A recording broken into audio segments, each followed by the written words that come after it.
আলহামদুলিল্লাহ, আশা করি সবাই ভালো আছেন। আমাদের শহরের বিএপি জিম সেন্টারে দেখেন, এই যে নতুন একটা মেশিন আইছে পায়ের। আমি এখন আপনার মাইট দিয়ে দেখাবো, যারা চিনেন তো চিনবেনই। এই দুইটা সামনে এবং পিছনে, সামনের অংশ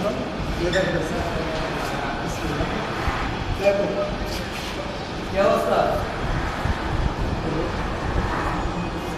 হ্যাঁ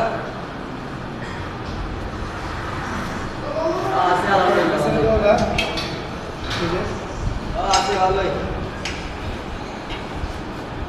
পিছনে জি মা জি মা। আমার